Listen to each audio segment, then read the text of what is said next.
Walker at the Police Department with Captain John Sharp. On October the 3rd at about 7:30 p.m.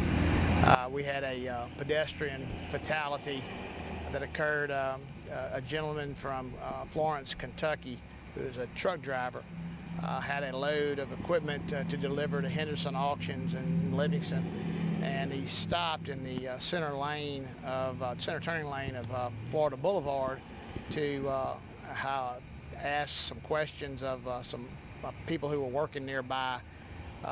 He got a notepad out of his truck, and it was twilight, and he turned and stepped into the path of a westbound pickup truck driven by a young man from Denham Springs, and unfortunately he was killed instantly on the impact. His name was Harold Eggleton. Mr. Eggleton was 61 years old, and it took us about 24 hours to notify his next of kin. He didn't have any information on his person to indicate who to contact in the event of an emergency. We ultimately had to get local police in Florence, Kentucky, which was his listed city of residence on his driver's license, to go by the residents and ask them if they knew him and to make contact with us. They found a family friend who contacted us, and through that family friend we ultimately were able to identify his sister and make contact with her and give her the news. But it certainly was a tragedy. It happened right at the intersection of US 190 and Louisiana Highway 449, which is around here we call North Corbin Road, and we had traffic backed up for a while that evening because of a football game going on.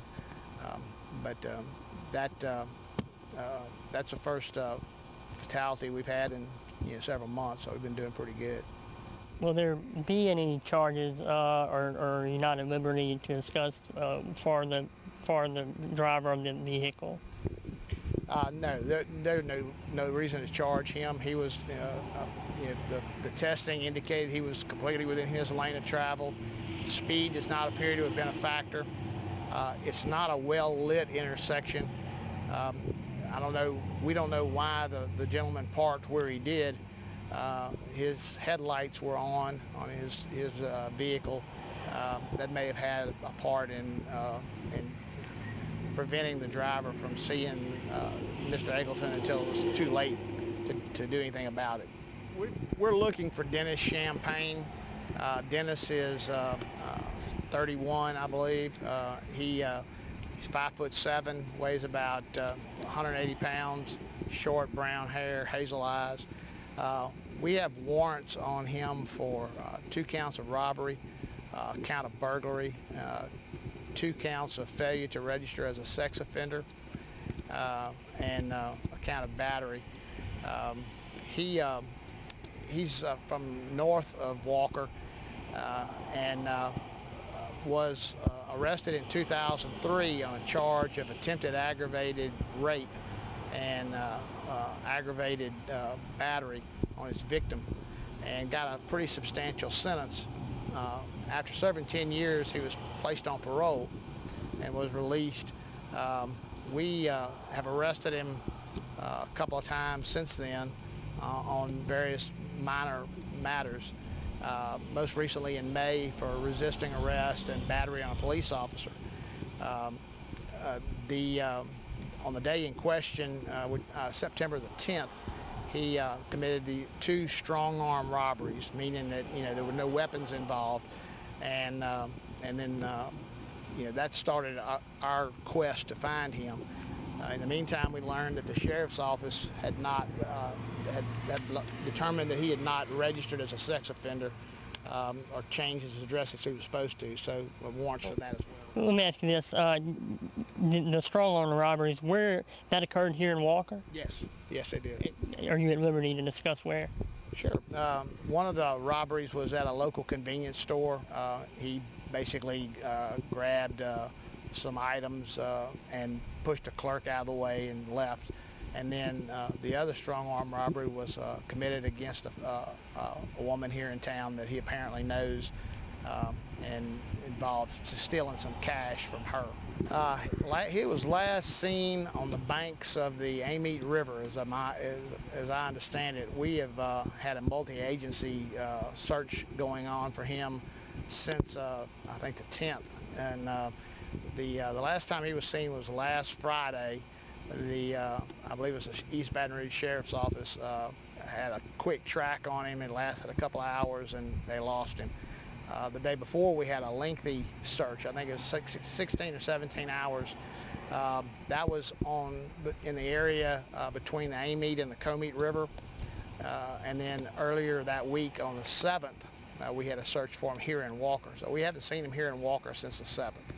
We've asked the public if anybody sees him or think that they see him to don't try to make contact with him, or best thing to do is to get away and contact your local law enforcement authority. Dial 911.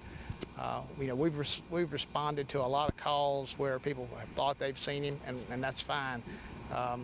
We've not seen him in this area, but he does have friends and family in the area, so we're keeping a lookout for him.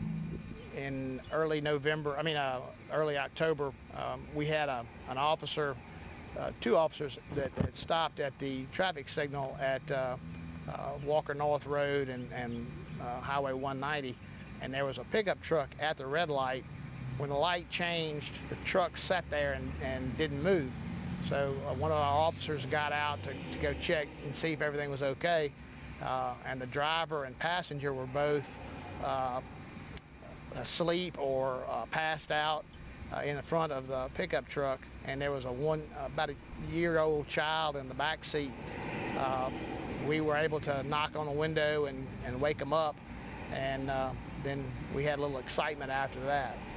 When the officers got there and knocked on the window and told the gentleman to put the car in park, because it was still in drive, and to exit the vehicle, when he did, he grabbed a plastic bag of a white crystalline substance and put it in his mouth, and also grabbed a hypodermic needle, a syringe. And as he exited the vehicle, our officers observed him do that, and were struggling with him to try to get him out of the vehicle. He was trying to stick our officers with the syringe, and they wound up having to wrestle with him to get him into custody. We subsequently found quantity of narcotics on him, and both he and the passenger admitted to being under the influence of methadone at the time. So essentially they weren't sleeping, they were basically passed out from methadone. They were passed out from methadone and or some other substances. They had several different varieties of narcotics that were with them. One of the things that was troubling is that they had a 1-year-old child with them. As I said, the vehicle was in gear. Had the driver's foot slipped off the brake, they could have gone out into the path of oncoming traffic on 190 and had killed themselves or somebody else injured the child. They were charged with possession of narcotics, various schedules, possession of drug paraphernalia. They were charged with attempted aggravated battery on a police officer, some traffic-related charges, and also cruelty to juveniles. Is it safe to assume that the child has since been placed in a different custody other than theirs? Yes. When the subjects were put into custody, the Livingston Parish Office of Child Services were called, and they took custody of the child, and both subjects, the male and female, were booked into Livingston Parish Detention Center on the charges. We're happy to report that this week has been quiet. We're pleased that Action News 17 has made a trip over here to visit with us, and we look forward to having some stories down the road.